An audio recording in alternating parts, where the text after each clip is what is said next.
Mamlakatimiz qishloq xo'jaligi bo'yicha ulkan salohiyatga ega.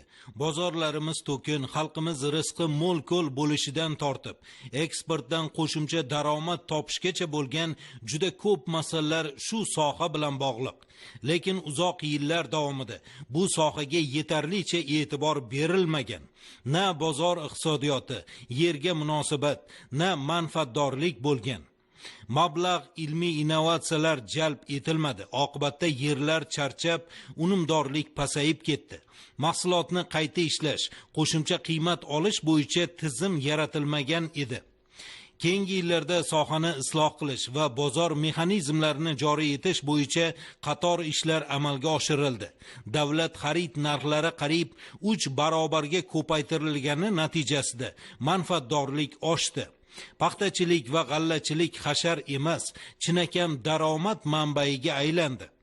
Yangi texnologiya va innovatsiyalarni joriy qilish, mehnat unumdorligi va ish haqini oshirish maqsadida 76 ta paxta to'qimachilik klasterlari tashkil etildi. Joriy yilning o'zida 25 ming gektar paxta maydonlarida suv tejovchi yangi sug'orish tizimi joriy qilindi. Foydalanishdan chiqqan 1 million 100 ming gektar yerni qayta oborotga kiritish bo'yicha katta ishlar boshlandi. Bular albatta yaxshi natijalar, lekin ular birinchi qadamlardir. Prezidentimiz faqat bugunni emas, balki ertangi kunni ham o'ylab, uzoqni ko'zlab islohotlarni yangi bosqichga ko'tarish vazifasini qo'ymoqda. Shu maqsadda qishloq xo'jaligini rivojlantirishning 2020-2030 yillarga mo'ljallangan revolyutsion strategiyasi ishlab chiqilmoqda. Bu iqtisodiyotimizning asosiy o'sish nuqtasi, drayveri bo'ladi. Minglab yangi ish joylari yaratiladi. Odamlarning daromadi oshiriladi. Biz oxirgi 30 yilda qishloq xo'jaligini isloh qilish, qayta ishlab chiqarish, mahsulotlarni qo'shimcha qiymat bilan eksport nuqtai nazaridan tizim yaratmadik desak, bu ham haqiqat, bu ham adolat. Avvalambor yerdan to'g'ri foydalanish, suvdan to'g'ri foydalanish, mineral o'g'itlarni yerga berish nuqtai nazaridan tahlilimiz to'g'ri bo'lganda edi, bu sohadan daromadimiz ko'p bo'lishi aniq. Na paxtachilikda, na g'allachilikda, na meva sabzavotni qayta ishlash bo'yicha to'g'ri hisob-kitob qilmaganmiz. Yerlarni degradatsiya nuqtai nazaridan suvdan to'g'ri foydalanmaganimiz uchun hamma yerlarimiz oxirgi 20 yilda nimaga kelib qolganini o'zimiz bilamiz. Ikkinchidan, ochiq aytsak, biz ilmga e'tibor bermadik. Kerak bo'lgan mutaxassislarga e'tibor bermadik. Bir paytlari O'zbekiston qishloq xo'jaligi bo'yicha, chorvachilik bo'yicha, meva sabzavotchilik bo'yicha, paxtachilik bo'yicha akademiklar, ustozlar bordi. Hammasi yo'q bo'ldi desak, bu ham adolatdan bo'ladi. Oliygohlarda dars berayotgan domloni o'zi qolmadi desak, bu ham to'g'ri. Mana shu 2 yildan beri eng katta azobimiz bu bozor topish va bozorga raqobatbardosh mahsulot chiqarish. Har bitta mahsulotimizni qayta ishlab chiqarish sipochkasi yo'q edi. Tolani sotdik. Boshqa davlatni odamlarini ish bilan ta'minladik.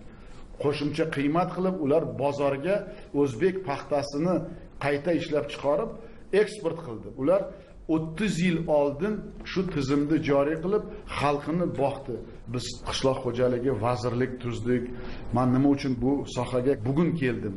Avvalambor kadrlar tayyorlash bo'yicha agrar universitetni to'g'riladik, veterinariya institutini to'g'riladik. Sekin-sekin ular bo'yicha qarorlar, farmonlar qabul qildik. Qishloq xo'jaligi tizimida, tomorqachilik tizimida hech qachon bo'lmagan yangi tizimni joriy qildik. Tomorqachiga birov e'tibor ham qilmas edi, birov pul ham bermas edi, mahsulot ishlab chiqarganini egasi ham yo'q. Paxtachilikda mana birinchi qadamlarimizni qo'yyapmiz. Klaster degan yangi tizim joriy qilyapmiz. Odamlarni boqish, investitsiya olib kelish, eksport, bozor topish bo'yicha bitta yo'limiz shu. Mana endi Shveyka tashkil qilyapmiz. O'sha o'tirgan ayollar, qizlarning ko'zlarini qaranglar, qanday ular ertangi kunga ishonyapti. Nimaga shuni 15 yil oldin qilmadik? Qishloq xo'jaligida pirovard maqsad iqtisodiyot, qayta ishlab chiqarish, bozor topish, natijada qo'shimcha qiymat bilan raqobatbardosh mahsulotni tizimli bozorga o'zbek brendini chiqarish bo'yicha harakat qilmasak, ertaga natija bo'lmasligiga hammamiz ishondik. Ertangi kunimizga to'g'ri reja qildikmi degan savol meni albatta qiynaydi.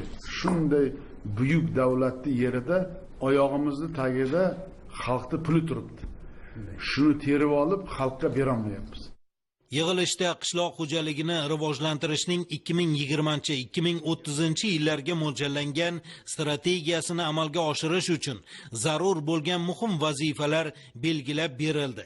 Qayd etilganidek, unumdorlikni oshirishga, hosildorlikni ko'paytirish maqsadida yerga investitsiya kiritishga intilish uchun yer egalarining ertangi kunga to'la ishonchi bo'lishi kerak. Shu bois prezidentimiz qonunchilikni butunlay yangilab, yer ajratishning shaffof tizimi va yerga bo'lgan huquqning kafolatlanishini, yerning daxlsizligini ta'minlash, yerga bo'lgan munosabatni huquqiy oborotga kiritish zarurligini ta'kidladi. Bu orqali nafaqat aholi bandligi, eksport, balki budjetga qo'shimcha daromadlar tushishini ham ta'minlaydi. Ayni shunga o'xshash islohotlarni Xitoy Xalq Respublikasi 1978-yilda boshlagan edi. Uning bugungi natijalarini ta'riflashning hojati yo'q.